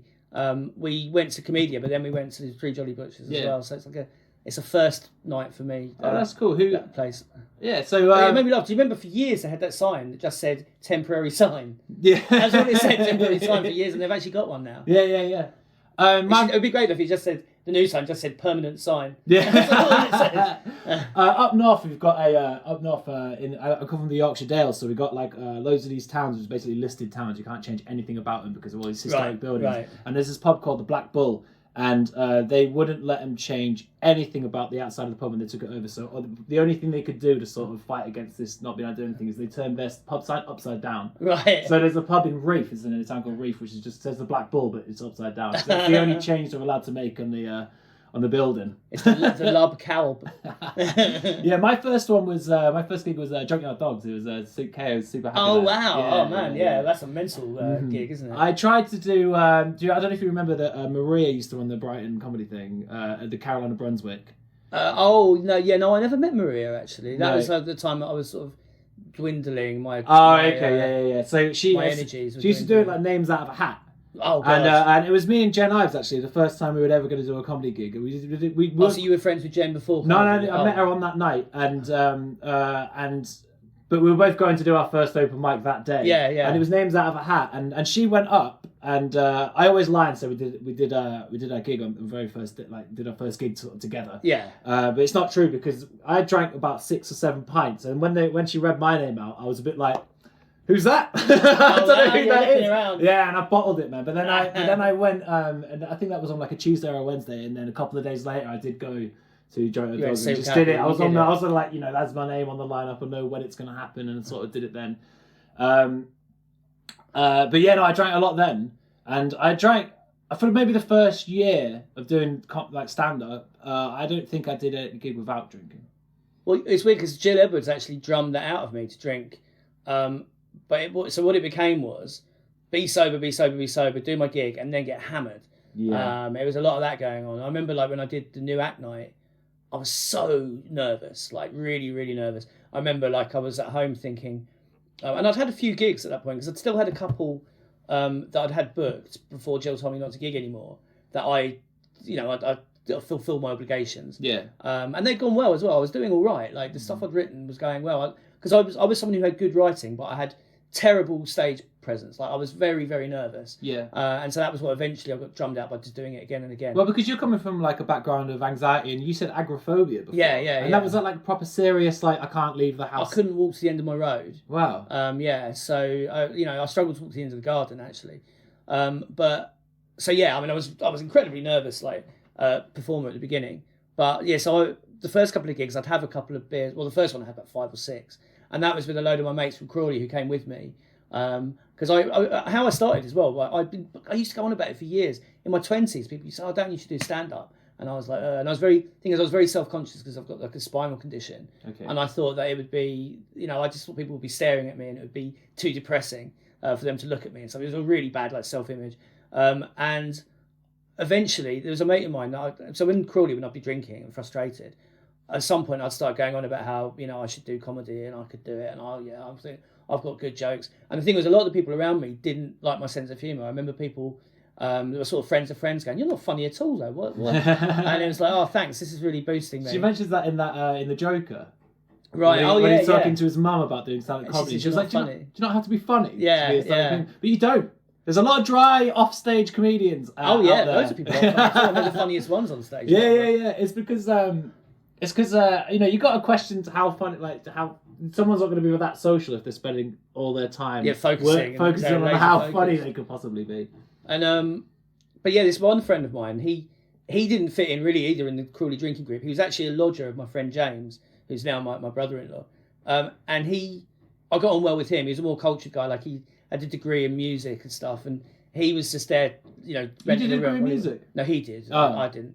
And he was always trying to encourage me, saying, "You should do it." And then he moved away, and every now and then he'd be staying nearby because his parents are in Sussex. And he was working abroad all over the place, different countries. And each time he'd be more sarcastic, like, "Hey, did you do that gig then? Did you do the gig you were always saying you're going to do? How did it go? Did they laugh? What was your best joke? How did it go?" And I'd be like, "Oh, fuck off." And I actually come to resent him because he was tweaking that nervous spot for me, that raw spot. Yeah. And then one day his Facebook status was, do you remember those days when your Facebook status was third person? Yeah. So it's says David Riggs is saying. Yeah, David Riggs is enjoying a kebab. Yeah. And it was Paul Mills has just done his first stand-up gig. Yeah. I was like, what? And I got in touch with him, and he's like, well, yeah, I did it. And I said, why? And he goes, oh, just to annoy you. Oh, so he actually did one. He went and did one himself. Who is this guy? He's a great guy. Just to basically get me off my arse to go and do it. It's cool. Yeah, not his proclivity at all. I mean, he tried a couple more times, but he just wasn't for him. And he's a very dry, kind of talking guy anyway. So, but yeah, that was it. And so within about 6 weeks, I'd found the night I wanted to do, booked it, and I went. I actually got on stage that night, but not without the help of like 5 or 6 pints of Heineken. Yeah. But Jill Edwards was very clear about you mustn't drink before you get on stage, and it made sense. Also, you can't go on stage. So But I remember doing my new act night. I was so nervous, and like Ramesh was MC, and I remember being backstage with him and Rob Dumbrell, and and this was before Ramesh was like a huge star. He was clearly a really good comedian. He was clearly on his way, but it wasn't a TV name or anything. Mm-hmm. And I was just absolutely like, ugh. And in fact, with my audition for the new act night, that's one thing you do in Jill Edwards' group is a couple of weeks before the final week, you have an audition where you do your best 3 minutes material for a panel, and the panel was Jill, Rob Dumbrell, who's like a Brighton comedy scene stalwart for those who don't know, and Vicky Nangle, who's like a local comedy critic, and I think there was one other person I can't remember, but I was so uncomfortable physically that the microphone kept rising in my arm, and I'm not kidding. By the end of my 3 minute set, I was stood there like the Statue of Liberty with the microphone above my head, like that's how. And because I was really hungover as well, and it was like my guts are killing me. So then straight after that, I did get through, and I went and immediately went and had a beer. And I was like, oh, I feel better now. Yeah. And I remember Jill wanted me to close the new act night, and I was like, no, I'm sorry, but there's no way that I can have that tension of being there throughout. So in the end, I closed the first section. Yeah. And I remember like I had my sister and her boyfriend in the audience. This is like the Big Room Commedia, right? Yeah, the Big Room at Commedia. And it went really nicely as well. I got like 3 applause breaks in a 3 minute set. And I was thinking, oh, well, so this is how it goes now from now on. I get applause. Now I've done this course, I guess I get applause breaks all the time. I guess that's how it goes. And of course, you quickly learn that's not the case. Yeah. And but I remember like my sister basically had a pint and a whiskey waiting for me. Yeah. So the second I was allowed out of that dressing room, I was like beeline to her, and it was like, oh, now I can relax. Yeah. So it was like. And so alcohol kind of became the reward as well, and and it does have that. It does have that like that first pint, like first sip of a pint. You do get that like it's like it calms you down, especially if you've like had a bad day at work or something like that. It just resets you. But that effect still works more or less with the low alcohol beers I found, because like that feeling of coming home and like especially like during the summer, I'm drinking them less now. The weather's worsening. Yeah. Like your throat is a little bit parched, and you've got like a nice cold Heineken Zero or whatever, or Nanny State in the fridge, and it's actually really nice. Like, and you do get that feeling of like, this is it. This is my, I've worked today, and now I get to have my time or whatever. Or like when the football's coming on, that sort of thing. It's like I know it's so basic. It's like bread and circuses, isn't it? Yeah. But it feels like your reward, and it really it does the trick. It tricks that part of the brain. Some people say that it can set you back. It can set you back to drinking because you never fully abandon the process of having a beer. Yeah. And I can certainly see how, depending on your psychological connection to it, that could happen. Yeah, well, I don't feel that's happened with me. I feel like it's because there's always like, whenever you read the paper, it's like, you can drink 5 glasses of wine a night. That's good for you, that. And then about a month later, they'll be like, never drink wine. Yeah, never drink. Yeah, no, yeah, no one ever knows. And there's also a bit of like contention about whether or not it's a physical or just a mental sort of addiction. But it's sort of, I feel like it begins as a mental addiction, but then you do get people who like start shaking. People do get physical dependency. Yeah. And luckily, I never got to that stage. Each time I went into a spiral of it, the most I've ever drank, most number of days I've ever drank in a row is like 4. But only like 2 of those would have been heavy. Yeah. Like I've only had like 2 heavy days in a row. Yeah. That I can remember. That I can remember. Yes. There's 17 that I didn't remember in that stretch. But no, because physically I just can't handle it, and I would often feel like that day of recovery. A day of recovery after 1 day of drinking was like, oh, this is bad. After 2 days, it was like I think I could potentially die. Yeah. Do you know what I mean? It was that bad. But I always went through the withdrawals. After something like that, rather than rather than eke it out, because it's a miserable existence to drink every day. Yeah. And to have that little thing in the back of your mind, and it became I found, especially when I was drinking vodka, that I became incredibly nihilistic. Yeah. And I was just like, it was like everything was just rushing past me, and none of it mattered, and I was just sort of like a ghost. I felt like a ghost floating around, and it was horrible. One thing that when I started to, this was quite a long time before I actually quit drinking, because like people always talk about like rock bottom and stuff like that, right? Yeah. And I don't believe in it, right? Because there's been several moments where something can always go worse. Yeah. Like, there's been several moments where I'm like, oh, that's when I should have stopped drinking. But I didn't. No. I just can't. I might have drank more just to get over that thing that happened. Yeah. You know what I mean? But I can count like maybe 4 times. And then the actual thing that caused me to stop drinking for like 3 months was just sort of more of an innocuous, like, I'll come to the decision to do it. And nothing's really happened. I think I did drink and I sort of bombed on stage, but but it happens all the time. But I bombed, like, I did that. I sorry. No, carry on. No, I did that. A couple of gigs I did that. I went on far too drunk. Yeah. One of them was Ben Carter's gig. Gotham. Yeah, but then that his gig is... It's anarchy. Yeah. But he was like really annoyed with me, and I didn't realise. Was he really? Yeah, well, yeah, he told me that he'd asked me to leave, which I didn't realise at the time he was asking me to leave. I left anyway, because I had somewhere else to go. Oh, okay.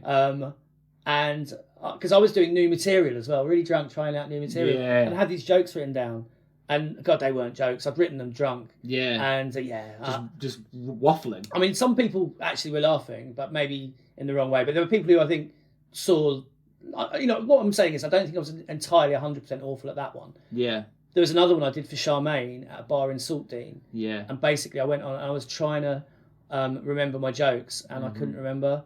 And this is one joke that I did. It's quite a convoluted build-up about suffering from stress dreams, and I described going on a roller coaster. Yeah. And I was sitting going, you can't sleep, you can't sleep. And I was just saying that again and again, trying to remember the convoluted workings of it. Yeah. And she came to the edge, and she's like, come on, off you go. And I was going, no, I'm fine, I know what I'm doing. You can't sleep. It's so embarrassing. Yeah. And Dave Fenson was there, and he'd done a set, and he was sat there watching, and he left. Because I just think because I felt worse with his eyes on me. Because he told me about that. It was that was not that long until you quit drinking. I don't think. Yeah, it was certainly last year. Yeah, it was around a year ago. Or this year. Yeah, it was. Yeah, it was. I think it was late last year or very early this year. And because actually it was the first time I'd seen him since we'd done Edinburgh together, and that was marred by me basically getting in a spiral of having to drink each day. That's what we're talking about, that whole Fringe thing. Like Edinburgh is just sort of like a drinking sort of playground for about 1 million different comedians. And the weird thing is at Edinburgh, I missed one show through illness, through basically, right, that's it, I'm going to have my, and basically there's 3 days in the middle where I didn't drink, where I was like, no, I'm good. And I was like, no, I feel all right now. And of course, so I missed one show. But other than that, the shows that I did actually were fine. I did well in them. And the guest spots that I had mostly were good, you know. And it was weird, but I mean, myself personally, I was falling apart. Yeah. You know, and it was... And I found that as well, because because we want to be like, never drink before you go on stage. But I've gone on stage like pretty hammered and done really well at times. Yeah. And then that gives you this, it gives you this horrible sort of like, weird confidence, like, I can do that, like, I'm Doug Stanhope, do you know what I mean? Yeah. And Bill Hicks. And then you'll just, and then maybe you'll do it for a couple of gigs in a row. Yeah. And I'll be like, I can. This is, like, you know what I mean? Everyone's gonna be like, who's this like rock star comedian? Do you know what I mean? Just can like rock up the road, and then you'll just have the worst. Yeah. The worst one. Like Bill Hicks had those. Yeah. I mean, I think most of them. For a long time, yeah. Yeah, because I remember I was listening to this Mark Maron thing, and he was just basically saying that Bill Hicks was opening, Mark Maron was closing, and he came out to look to see what was going on in the theatre, because there was a bit of a commotion, and Bill Hicks was just stood at the end of the stage just screaming at the audience to leave. Yeah. We were talking about it the other night, actually, because I remember when I first got into comedy, and Bill Hicks, because I used to listen to metal music, Bill Hicks was one of the comedians. He used to open for Tool and all that sort of stuff. Yeah. Yeah, so there's that. then I remember him like watching all his like. That sounds like a code, doesn't it? Do you open for tool? Yeah, sorry. When Bill Hicks got all these like heckler videos where he's on stage, sat on a stool, calling someone a stupid drunk cunt, and I remember thinking that was really good. Yeah. Oh, right? I did. Yeah. Go on, you are a stupid drunk cunt. And then the other night I was talking to some comedians about it, and they're quite newer comedians, and I think the drinking culture has changed quite a lot in this country. Yeah. Because they were like, "Oh, it's awful. Bill Hicks is awful." I'm like, "Well, we can't be sitting here saying Bill Hicks is awful, can we?" Well, it's amazing because the thing is, I remember at the time Bill Hicks, I loved his stuff, but then there were certain things that he'd referred to that just weren't that exciting to me. Like he'd talk about certain rock things, and it just sounded like a sort of fairly tedious macho culture that he enjoyed. When I was more of a Smiths fan, and we all know like how great Morrissey is as a person. And I was a hip hop fan as well, but more the political hip hop, like Public Enemy rather than B.I.G. or anything like that. I wasn't really for the swag. You weren't in the G-funk sort of. No, it was more like political or funky kind of hip hop rather than. So I didn't really like that sort of swagger stuff. It wasn't really for me, and I can appreciate it more now that it's a fun groove for people to go into. So there were things about Bill Hicks' stuff that kind of I didn't connect to them, but they didn't bother me. But hearing them now, there was a thing recently like young stand-ups played Bill Hicks material. It was like The Guardian or something, and what do they think of it? And it was amazing to see through their eyes what he's like. He's quite sexist, isn't he? And he's quite macho, and he's obsessed with like rock and roll and how this is rock and roll and that's not. But at the time, that was the environment he was coming from. He was actually an incredibly progressive voice at the time. Yeah, of course. And he was. But now things have moved on. It's like Lenny Bruce. It's difficult to look at old stand-up without having the frame of reference we have now for like wokes, like what is acceptable. Like now, and I feel like. It's not really very fair. Like there's a kind of like a cancel culture thing where people are bringing up things that people have said like 10 years ago. And then painting him with a brush of like, you wouldn't say that now, because if he would say that now, he'll still be saying that now. Yeah, and there's loads of stuff that will be in 20 years' time will be considered shocking that we do today. And it seems to be as well. It's not necessarily well thought out either. It's people following certain patterns of what is and isn't considered woke and acceptable. Like you get a lot of these young stand-ups, and they're like, in Brighton especially, it's not so much now, but people go up and they, like, oh, racism is terrible, sexism is terrible, mocking the disabled is terrible. Have you seen all the weirdos on London Road? Do you know what I mean? So it's like, oh, let's mock the poor instead. And it's like, whoever you haven't been taught not to mock, you don't empathise with them at all. So let's just go on and like be really angry with anyone who's crossing the lines that we've got etched in sand, and then just batter other people who we haven't yet realised are also victims of something. Do you know what I mean? I mean, my comedy doesn't really go to that. It doesn't really. It's more self-aimed. My blows towards things are more at myself. So, but that kind of got to me. There's like a hypocrisy that and people will pile on anyone who they perceive to have broken their conventions. And yet, because certain things hadn't yet been identified, like mocking the mentally ill was a big thing for ages. It was like, fine. I mean, there was a point in time where I think people were mocking the mentally ill without even realising they were doing it. Yeah, no, absolutely. And like, people, a comic that I really like, just a couple of years ago, I heard him talking about someone licking the windows. And that seems like such like an old, like that's so old. It's like calling someone a spaz or something. Do you know what I mean? It's like, it's but the thing is though, what you do, I find you don't bludgeon people with that. It's just that they have to realise that actually that's kind of shitty stuff. And also because you're involved in working with people with mental health issues and stuff like that. Yeah, well, you're learning disabilities. You're like more. I guess some people might even still find that funny. And I don't know. Like some people would even argue that there should be a space for that. I'm not necessarily one of those people. Yeah, I mean, again, it's just how it's treated. I mean, I think any topic is open for humour as long as you've got a point. If there's a point, I mean, well, the thing is, people are going to make fun of whatever they want to anyway. And what happens on the little world of like the Chortle universe is its own little thing. But it does kind of guide people to an extent. The comedy they see, because more and more like those Chortle people, I've seen people that were sort of semi-successful when I was starting, and now on TV and stuff like Rachel Paris, Nish Kumar, people like that, they're now becoming the mainstream comedians. So then obviously these values will filter through to the mainstream. Yeah. But like, when I grew up, I remember racist humour on TV. I remember as a little kid, Jim Davidson just doing like the really outrageous black voices and stuff. Man, Jim Davidson on tour now. And good. Has he played Brighton yet? No, he does Fringe towns. Right. So he'll play like Eastleigh and Gosport. By the way, these are just places where I've had bad gigs. I always mention whenever I'm like, where are the least work places? Oh, it's all the places that didn't get any of my jokes. But a mate of mine has actually been to see Jim Davidson. He just doesn't really understand. Sort of unironically, he went to watch a famous comedian do stand up. He saw Mike Reed years ago, Jim Davidson and stuff, and I kind of get him a bit. Like we were talking about football the other week, and I said we were talking about how we were both Chelsea fans, so that makes it sound really bad. Like Chelsea fans, of course, are all going to see Jim Davidson, which isn't true.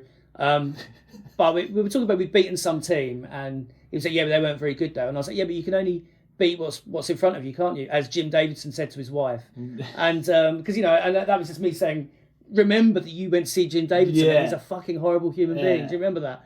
And and now I've actually belittled him into admitting that Jim Davidson's horrible. So I've worked my heckling magic on him. His new tour, I think, is called The People Fight Back.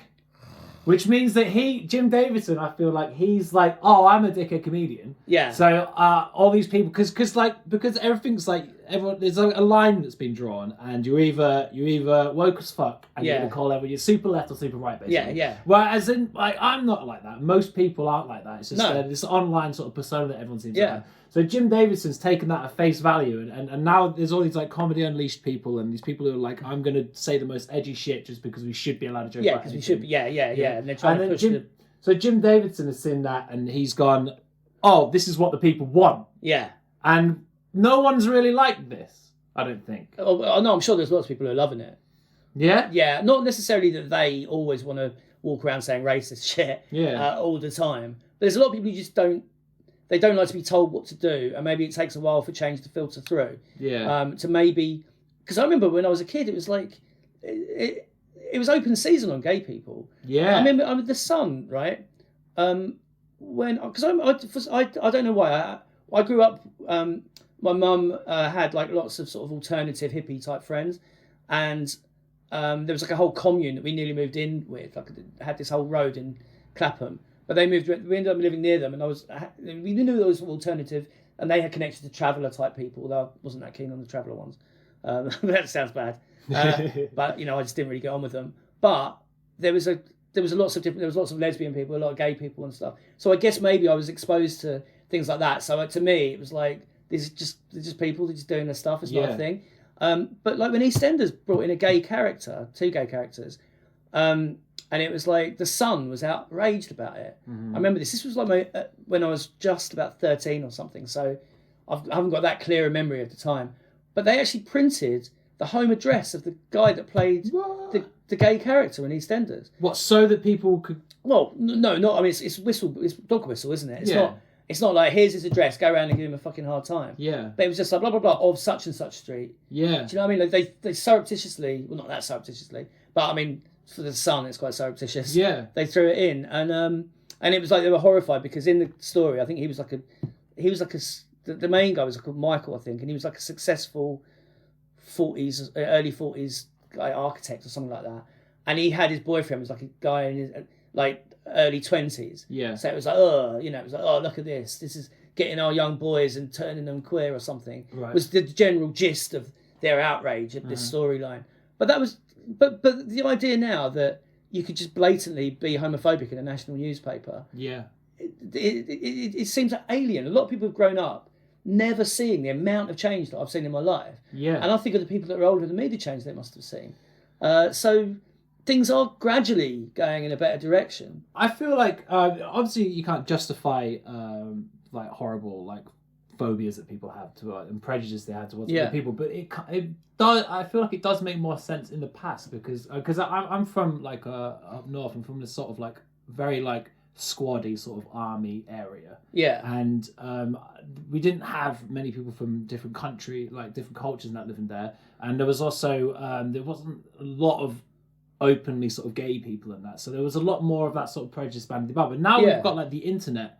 Do you know what I mean? And well, there's representation. Yeah. There's cultural representation of different types of people. And it's not so unexpected. Yeah. What you often got, I mean, with racism, with the homophobia, any of that stuff, people would generally dislike a group, but then they would meet individuals. And they'd be like, I guess he was but all he's right. all right. Yeah. I just don't like black people. I just don't like them. Yeah. Except for all the black people I know. They're all right. Or sometimes it's the way, because I work as a chef, and there's still quite a massive problem with racism and homophobia and stuff in the kitchen, because it's like a very manly place. You know what I mean? You have to be able to like take it. Do you know what I mean? Like you have to be able to work 16-hour shifts about complaining. Yeah.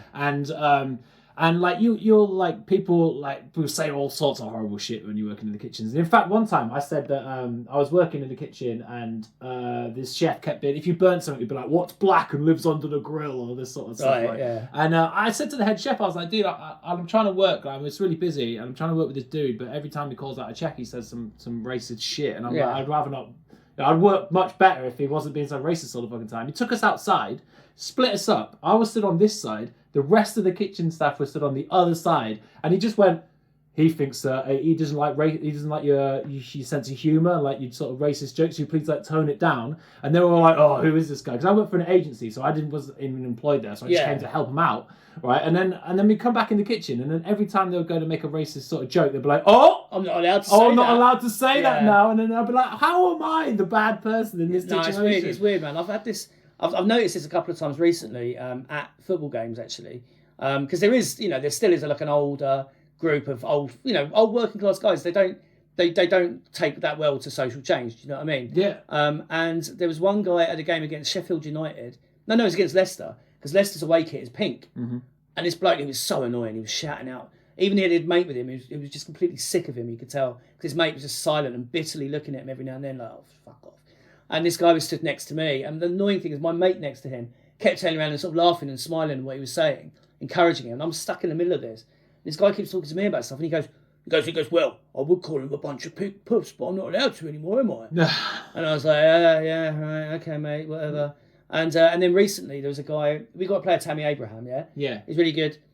This guy has been saying how he's fucking good. He's in my dream team. Right? Let's leave it at that. And he's my captain, but let's leave it at that. And we do the chant, "Oh, Tammy Abraham," and this guy turns around to me, he's like a guy in his 50s or something, and he goes, and he was loving Tammy Abraham. To him, he loves Tammy Abraham. He loved all of our black players. He wasn't giving any kind of abuse or anything. Okay. He's saying how great it is to see him come through. You can tell he really liked them. But he turns around and he goes, "Oh, black Tammy Abraham," and I was like, do you know what I mean? It's like, to him that's like harmless, but it's just kind of, mate, it's like no hate behind it or anything, but it's a separation, isn't it? Yeah. And it's just things that make me go, ugh. Someone 10 years older doesn't have a problem with that. And what's really unfortunate is Black Betty is it's a work song. From like Leadbelly is the first person who recorded that. That's one of those sort of chain gang songs. Right, yeah. So it's like working in the field. But I'll tell you, let's not go down the path of actually blaming people for cultural appropriation. As far as he knows, that's just a 90s pop. I think that you're still allowed to have prejudice against white people with dreadlocks, right? Would you agree with that? Oh, yes. Right? And who is that Chelsea player with the worst dreadlocks of all time? Who is that guy? He's like a youth player. He's come through. Ampadu. Is it? No, he's mixed race. Is it? Okay, I'll take that back. We'll probably edit that out. Yeah, Ethan Ampadu. He came from. We bought him from a Welsh club, I think, or Exeter or something like that. Yeah. But he's really good. But yeah, he's not. I think he's gone out on loan again. He's just not quite ready for the main team. But no, he's not like a white kid. Oh, okay, cool. Sorry, Ampadu about that. It's funny actually, because a mate of mine who actually turned out to be a Chelsea fan, when I worked with him for quite a long time. And the day I went to meet him the first time at my job, as a support worker, I was, oh my God, it's a white guy with fucking dreads. Like, this guy is just going to be the worst. Mm-hmm. And we don't agree on a lot of things, but we're both from Crawley, we're both Chelsea fans, we both hate Liverpool. Yeah. But then he turned out to be a really nice guy. Yeah, yeah. And he's got rid of the dreadlocks long ago as well, which is great. Because to me, that just, I don't know if it's, because to me it seems kind of insulting. It's like it's one step away from blackface. Oh, do you buy into that? Like, no, I don't actually. I don't think that you shouldn't be allowed to have dreadlocks. Yeah. I just think you shouldn't have dreadlocks because they look awful. Well, white people with dreadlocks just look embarrassing. For me, it's like when you see someone with a cannabis hat. Yeah. Or like I'm like you may like or like I just think like smoke a bit of weed, fair, do what you want. Yeah. But you don't need to be like telling. By the way, I smoke a bit of weed. Yeah. I feel like it's look at me. Like, yeah. Well, to me, the whole weed culture is just. When I used to smoke weed, I used to hate it. Like I loved underground comics, but like Fat Freddy's Cat, the Freak Brothers, the whole humour was just like we like smoking dope. We got some acid. We did this, and it was just like, tell us a fucking story. Yeah, tell something interesting. Yeah. Like Robert Crumb would take that acid stuff and do mental stuff with it and interesting stuff. Yeah, because a mate of mine had a poster, right, and he was generally a sound guy, but he had these little blips of weird rubbish that he liked. Yeah. And he had a poster of the Mona Lisa with a spliff in her mouth. Yeah, I've seen those and before. I'm just like, oh god, that's like saying, hey, guess what, everyone? I'm a fucking idiot. Yeah. Do you know what I mean? It's like. Because I try and talk about drugs a little bit on stage, like, but there tend to be stories, and the drug aspect of it is never the main focus, never the main bit of the bit. Aside. Yeah, but then I listened to this. It's like an open mic sort of podcast called Kill Tony, right? And it's the LA Comedy Store, and everyone comes up and they do a minute of stand up. It could be anyone, like just sign up, do it out of a bucket, and then they get interviewed by like professional comedians on a panel afterwards. Oh, cool! Yeah, they find out about life. It's quite good. It's basically a roast of normal people. Oh, that sounds good, man. Yeah, no, it's quite good. But there's this LA like the sort of American comedy thing, whereas if someone comes out and they just go, oh yeah, who likes smoking weed? The crowd would just be like, yeah, oh yeah, and we love it. And I'm like, okay. Well, that seems to be a thing in American comedy generally, like. Just cheering for no reason. Cheering, well, just like and bands do it as well. It's like, hey, it's so great to be here in Pittsburgh. Yeah. Do you know there's a comedian called Sean Mio who's like a brilliant comic? Yeah. And I remember years ago I saw this bit that he did on TV, and it was so funny. He's talking about how in America everyone they shout out the town, everyone goes nuts. He said that's how the Americans lost the Vietnam War. Because the Viet Cong would walk through the jungle going, we've got anyone in from Detroit? They go, yeah, Detroit, bang, bang, bang, bang. Yeah. Like, the people jumping out of their cover to go, woo, woo, woo, cheering their hometowns on. Yeah. But yeah, that's, it's a weird thing that they do that. Like, it's just being recognised, I guess. Yeah. It's a form of recognition. So, like, people cheer for their postcode, don't they, out there as well? Yeah. Well, we've done an hour and a half, and that's we don't want to turn into Joe Rogan experience. I will commend us, by the way, for talking about racism football without mentioning Bulgarians. Oh yeah. That's I had this idea of a little thing because I was telling it's funny actually because I was telling my girlfriend just on over a messenger saying, oh, it's the England game and it's there's 3 stages where it'll be stopped for racism and it's gone to 2 of them.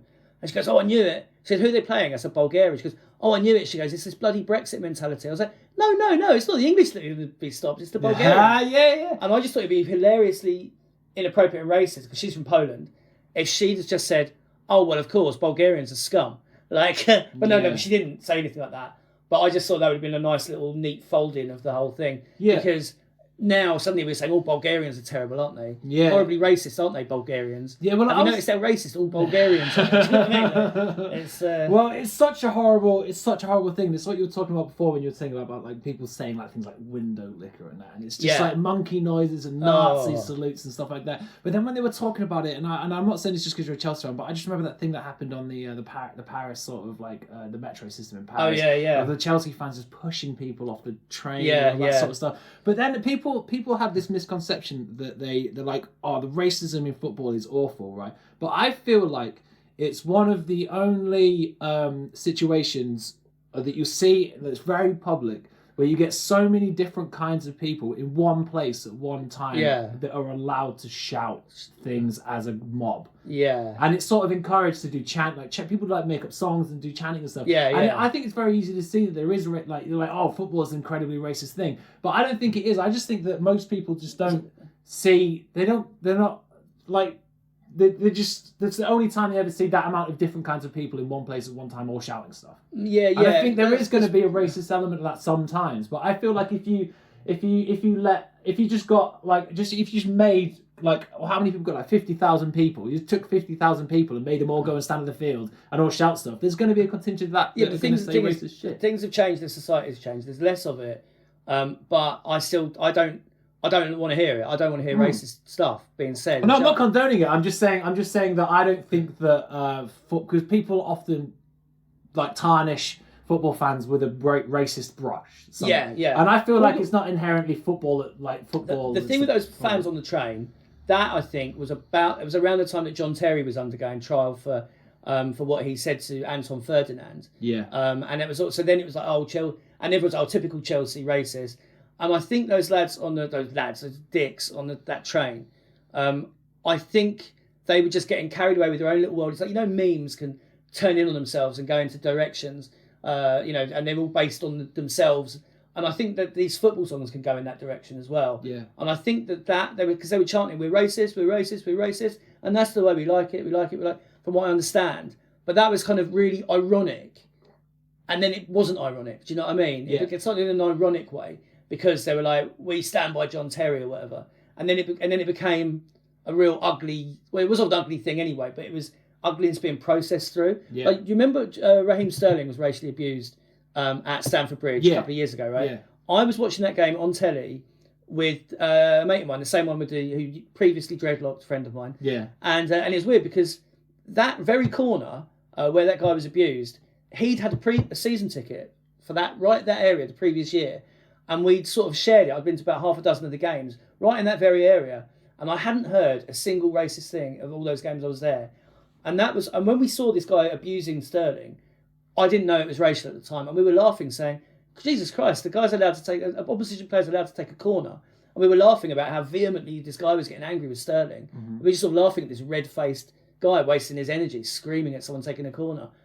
And then to find out that it was racial actually really surprised us, because we really hadn't, I certainly hadn't, and he says he hasn't, I don't disbelieve him, heard any kind of racist stuff going on in that place at all. Yeah. As I say, those two sort of vaguely racist, or, well, not vaguely racist, definitely racist, but not the same as sort of chanting monkey noises or anything. Those two incidents I told you about from this season, they were actually the first two things I've ever really heard at Chelsea games, apart from overhearing one guy talking about someone's going, where does Michael Essien come from? And he goes like, bongo land or something like that. And that was just like a stupid comment. But there's not like, I've never seen sustained racism. But then again, I don't really go drinking with all these people where they go drinking after the games. A lot of them, do you know what I mean? I'm not saying that doesn't happen. Yeah. But I'm saying that the tiny little incidents of it that I've been subjected to have they've tickled the back of my throat in a bad way, sort of thing. They've given a bad taste, and the fact is that I think we've come a long way. Mm-hmm. That little bits of racism like that you hear actually stand out and still have the power to shock. Yeah. So I guess overall it's positive. Like those horrible little incidents I've witnessed are actually a sign of something more positive, that generally they're not happening when they used to be rife. Chelsea, it was South London, economically deprived area at the time, during the 70s and most of the 80s. These people were prone to, poor people during economic times, harsh economic times.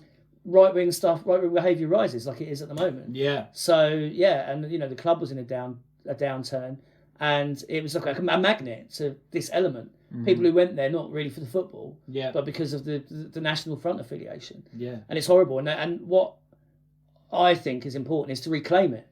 Is to reclaim that football club for being a thing from people from South London who like football. Do you know what I mean? And not being like a racist thing. But you've still got these old threads of these people that still linger, and they're dying off, and it gradually goes away. Yeah. I hope so. It filters out. Yeah, you want to hope, because it seems like it did go away a bit, and now it's kind of coming back. But then you also don't know if people, or if it did, or now people are just highlighting it more because it's in the current zeitgeist of what people are talking about. When it's levels as well, like the Y word, because we do have a fierce rivalry with Tottenham. Yeah. And, when I went to the Southampton away game recently, I really felt like I was like part of things. The second I walked into the Yates Wine Lodge in Southampton, which is the designated away pub, people were chanting 7-2 at home, 7-2. Tottenham will get battered, 7-2 at home, 7-2 at home. And it was like immediately people taking the piss out of Tottenham the minute I walked in. So that is a thing. But of course, then it brings with it the use of the Y word. Yeah. And there's a couple of songs that I enjoy singing along. Mm-hmm. And there's one line, it's like Barcelona, Real Madrid, Tottenham are a load of... Yeah. And I just don't sing that. I sing the song, but then I don't sing that line. I don't know if blanked it out enough. But I can remember there being there's a bit of a backlash from actual Spurs fans. Yeah, because Spurs fans they identify it as that. Yeah, and they sort of that's what even they sort of reclaimed that for themselves. Yeah. But so then, that's a whole weird thing. Yeah. I think that might be a discussion for a different time. Yeah, another time. Yeah, cool. But anyway, cheers, Dan Fardell. Thanks very much. This has been the Alkaline Podcast, episode 18 or 17, one of them two. Thank you very much. See you next week. Cheers. Right.